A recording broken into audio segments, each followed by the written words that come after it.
अऊज़ुबिल्लाहिमिनश्शैतानिर्रजीम बिस्मिल्लाहिर्रहमानिर्रहीम। हमारा शफ़ाअत का टॉपिक चल रहा है। सिफारिश, शफ़ाअत या वसीला, कुछ भी कह सकते हैं आप। उसमें ये आयत सूरा नंबर 2, आयत नंबर 254। ऐ ईमान वालो, जो हमने तुम्हें दे रखा है इसमें से खर्च करते रहो, इससे पहले कि वो दिन आए जिसमें न तजारत है न दोस्ती और शफात, और काफर ही जालिम है। अ, हमारा वसीला, शफात या सिफारिश का जो टॉपिक है उसमें हम देख रहे हैं कि कुरान पाक में इसको कैसे बयान किया है। उसमें बहुत सारी आयत हैं। हम मुख्तलिफ इम्पॉर्टेंट जो आयत होंगी उनके ज़रिए इसको समझने की कोशिश करेंगे। इससे पहले मैंने दो आयत आपसे वैसी शेयर की जिसमें से कुछ ना कुछ वो लोग मतलब निकालते हैं कि जी ये देखें मदद मांगने की बात हो रही है या वसीला की बात हो रही है। हालांकि वो बिल्कुल डिफरेंट बात है। नमाज और सब्र से मदद की बात हुई है, और वसीला की बात भी कि अल्लाह के करीब हो या वसीला तलाश करो, ठीक है, वो भी अगर हम ले लें तो उसका भी अल्लाह पाक ने बता दिया है कि वो किन किन चीज़ों से वसीला या करीब होना ने देखना है। अब वही दो मुझे तो मिली हैं, अगर कोई और हो तो आप ज़रूर मेरे साथ शेयर कीजिएगा। वही ज़्यादातर लोग जो जिसका हवाला भी देते हैं वही दो आयात मिली हैं, और इसके अलावा कुछ भी नहीं है मेरे मेरे नॉलेज के मुताबिक।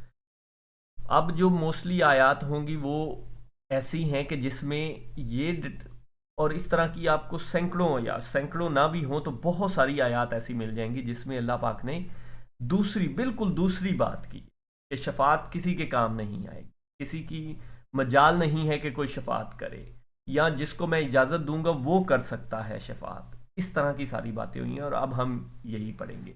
ये जो पर्टिकुलरली आयत है, ये अगर देखें ये बड़ी इंपॉर्टेंट आयत है। सूरा बकरा की जो आखिरी आयत हैं वो वैसे ही बड़ी इंपॉर्टेंट आयत हैं, लेकिन इससे पीछे वाली आयत अगर आप खुद पढ़ लें वो मेरे टॉपिक के हमारे टॉपिक के रिलेटेड नहीं है।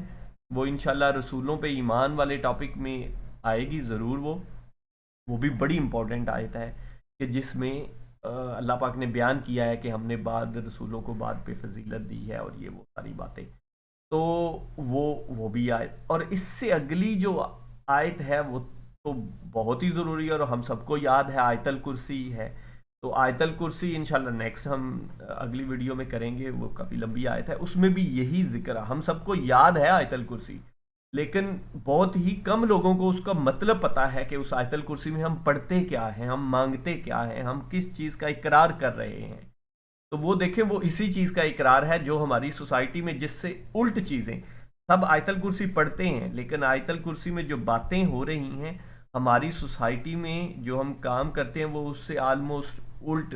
बहुत सारे लोग, सब नहीं, बहुत सारे लोग उससे उल्ट मानते हैं और करते हैं।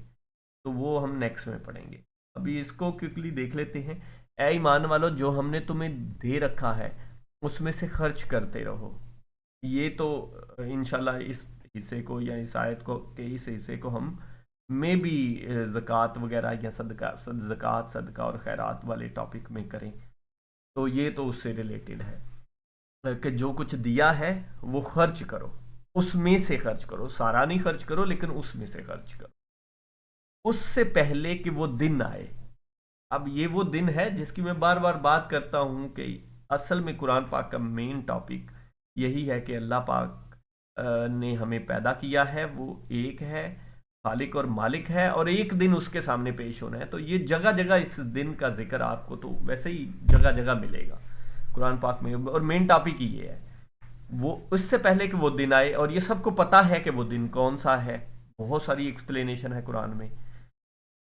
अच्छा, आगे उसकी थोड़ी सी एक्सप्लेनेशन देख लें। जिसमें न तजारत है, कोई तजारत नहीं होगी, तब लेन देन नहीं होगा कि ये ले लो और वो दे दो तो मैं बच जाऊं, तो ये ऐसा नहीं है, तजारत नहीं है। न दोस्ती है। ये जो हम वली ऊपर अगर आप मैंने इसीलिए जो है वो बकायदा वो किया है, जो ऊपर एक एक लफ्ज़ का तर्जमा, तो ऊपर अगर आप इसका लफ्ज़ देखें तो वो है हुल्लातुन। گہری دوستی نہ، مطلب اس طرح کی دوستی کہ جو تمہیں لگتا ہو کہ یہ ہمیں بچا لے گی.